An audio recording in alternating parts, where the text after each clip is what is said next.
resolution. Mr. Barclay, on the resolution. Thank you, Mr. Speaker, and I appreciate your ruling on the point of order. I'd like to address the resolution, but before I do that, I just want to thank the majority for the communication that you've provided us in the Minority Conference. These are certainly extraordinary times, as the Majority Leader mentioned. I would extend my hand to the Speaker and to the Majority Leader and to all the members of the Democratic Conference that we want to work during these extraordinary times in a very bipartisan basis, and we feel very strongly that we want to keep the safety of our members and staff paramount in our minds.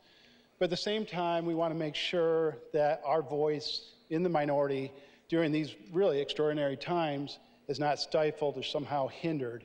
And we have some real concerns, Mr. Speaker, on these rule changes, and the fact that normally we'd have problems with these rule changes, I think, in ordinary times. But during this times, particularly when we're looking at a budget that's going to come through hopefully over the next few days, and it's a budget that looks like it's going to be policy-laden budget, whether there's legalization of marijuana, gestational surrogacy, citing for energy, renewable energies, very big issues that potentially could be in this budget that really have nothing to do with the crisis we're on, so that we're facing right now as New Yorkers. So we have some great concerns about what these rule changes will do for our voice and the constituents that we represent in New York State. So with that as an opening, I wonder if the Majority Leader would yield for a few questions on the resolution. Ms. Peoples-Stokes, will you yield? Certainly, Mr. Speaker. The Majority Leader yields. Thank you, Majority Leader. So if I understand it, there's really three parts of this resolution. You have an open seat voting provision, you have a limited debate provision, and then we have a remote voting provision under these rule changes. And I don't know how much time to question. Let me just quickly go. What is the purpose of dropping? Traditionally, we've had 30 minutes. Each member can have two 15-minute periods to debate a bill. For whatever reason, this rule changes, drops that down to 15 minutes. We're already in this scenario taking, I think, extraordinary precautions to keep people out of the chambers, but yet still allow debate. Why are we limiting? How does it help for us to change from 30 minutes to 15 minutes per member on debate? Well, I think you actually answered the question as you asked it, Mr. Barclay. It actually further limits the time that members are in the chambers. You mentioned this, and everybody knows that we're in the midst of a major crisis. Some of us had family who didn't even want us to leave, to come here. Let's not spend time in the chambers around people who, quite frankly, we look healthy, but no one really knows what the status of our health is. And so the idea is not to limit members' opportunities.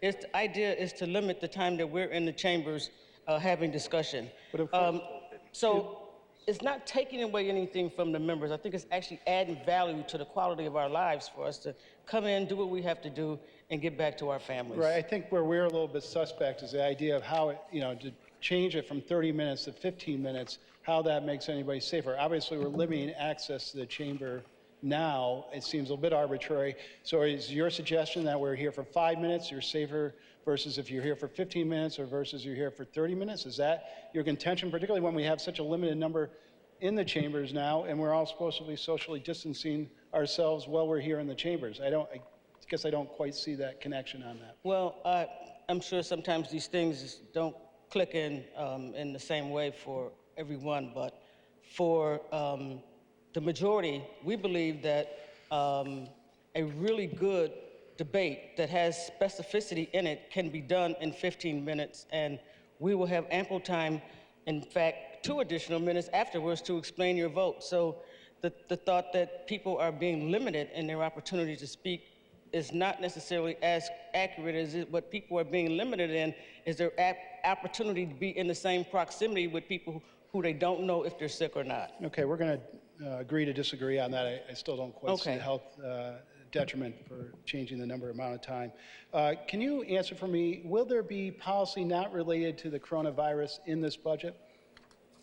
I cannot answer that for you, Mr. Barclay. This is our concern, that there is going to be a lot of policy having nothing to do with the coronavirus. We've seen the governor, obviously, every day doing a press conference saying we have to keep people safe. that this is not the time to play politics. I heard him today saying this is not a time to play politics between the federal and state government. It seems just very odd to me that he, as my understanding, is the one that's leading the charge to put politics in a state budget like we're doing. Our feeling on the minority conference is this: we should just do a continuation. Let's keep state government running as we have to do. That's our job. But let's not put a bunch of policy not related to the coronavirus.